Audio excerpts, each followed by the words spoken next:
Halo semuanya, mohon izin untuk mempresentasikan hasil diskusi kelompok kami mengenai hoaks sebagai disinformasi dan konsekuensi terhadap teori komunikasi dan perubahan budaya.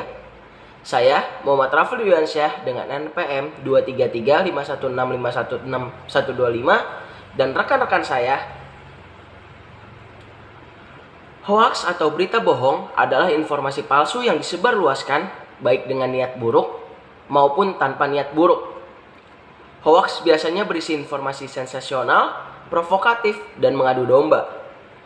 Pelaku hoaks menyebarkan informasi palsu untuk tujuan tertentu, seperti mendapatkan keuntungan finansial atau politik, atau sekedar menyenangkan netizen.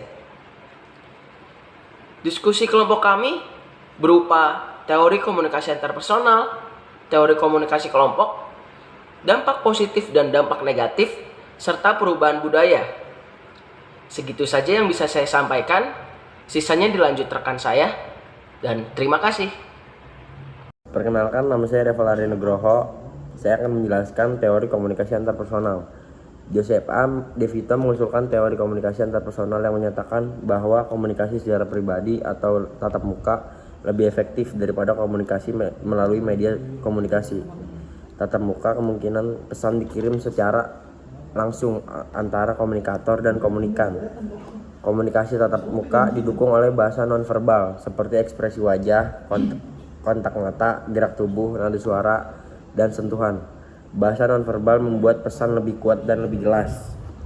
Selanjutnya, teori komunikasi antar kelompok. Teori komunikasi kelompok yang menjelaskan bahwa proses seleksi sosial di mana individu bergabung dengan kelompok yang memiliki nilai dan keyakinan yang sama, menyebabkan anggota kelompok cenderung memiliki pandangan yang keyakinan yang berserupa atau disebut homogeneous. Menurut Littlejohn, kelompok cenderung mengembangkan iklim saling percaya di antara anggotanya. Iklim ini memungkinkan informasi menyebar dengan cepat di dalam kelompok tanpa melalui diverifikasi. Perkenalkan, nama saya Nova Kenji Danuarta dengan NPM 2335165161119. Hari ini saya diberikan kesempatan untuk menjelaskan tentang dampak positif dari media baru. Berdasarkan hasil diskusi kita kemarin, dampak positif dari media baru itu dibagi menjadi dua. Yang pertama itu menawarkan banyak kemudahan bagi penggunanya, dan kedua memungkinkan kita untuk lebih mudah berinteraksi antar sesama. Lanjut ke slide berikutnya, yaitu contoh dari dampak positif media baru. Di sini tergambar bahwa kita dapat berkomunikasi antar sesama walaupun jarak yang jauh. Seperti jika saya berada di Jakarta dan saya ingin berkomunikasi dengan orang yang berada di Bandung. Dengan media baru ini memungkinkan kita untuk tetap berkomunikasi dengan jarak yang sangat jauh. Tidak hanya itu, media baru juga memberikan kita fasilitas untuk mengakses segala informasi yang ada dimanapun dan kapanpun kita berada. Nama saya Akmal Nur Fadila akan mempresentasikan apa itu dampak negatif dari media sosial. Nah, ada beberapa konsekuensi negatif yang harus diperhatikan saat menggunakannya, terutama dengan penyebaran hoaks ataupun berita bohong.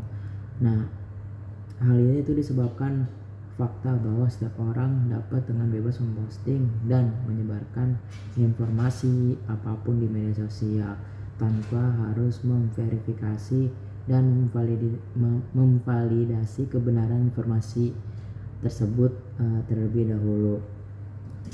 Nah, akibatnya hoaks dan berita bohong dapat menyebar di media sosial ini lebih mudah dengan fitur yang seperti share atau retweet yang memungkinkan pengguna menyebarkan informasi mereka kepada ratusan bahkan ribuan orang.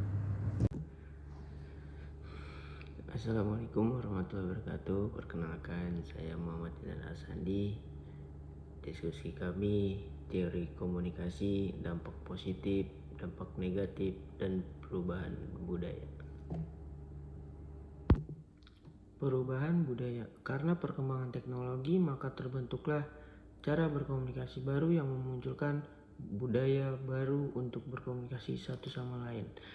Perkembangan komunikasi dan teknologi informasi telah mengubah cara orang berkomunikasi. Komunikasi dulunya dilakukan secara tatap muka, tetapi sekarang lebih banyak dilakukan secara dunia maya melalui internet media sosial. Budaya masyarakat modern sangat dipengaruhi oleh perubahan dalam cara berkomunikasi ini. Mengkonsumsi informasi oleh masyarakat adalah salah satu perubahan budaya yang paling mencolok. Jika dulu informasi diperoleh melalui diskusi langsung dengan orang lain, sekarang dengan mudah dapat diperoleh melalui internet. Sayangnya, kemudahan mendapatkan informasi ini berdampak negatif karena masyarakat cenderung langsung mempercayai informasi yang beredar di media sosial tanpa mempertanyakan kredibilitasnya. Menurut Nur Cahyo, dampak negatif dari penggunaan media sosial adalah penyebaran berita bohong atau hoax yang dapat menimbulkan kebingungan dan keresahan di masyarakat. Masyarakat perlu meningkatkan kemampuan literasi digital agar tidak mudah terpengaruhi informasi yang belum jelas kebenarannya.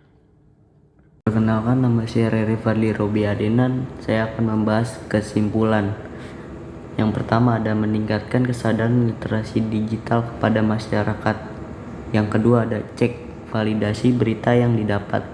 Yang ketiga ada berdiskusi antar sesama ketika mendapatkan berita yang tidak bersumber. Yang keempat, berpikir kritis ketika mendapatkan berita dari media sosial. Sekian dari kelompok kami, kurang lebihnya mohon maaf. Wassalamualaikum warahmatullahi wabarakatuh.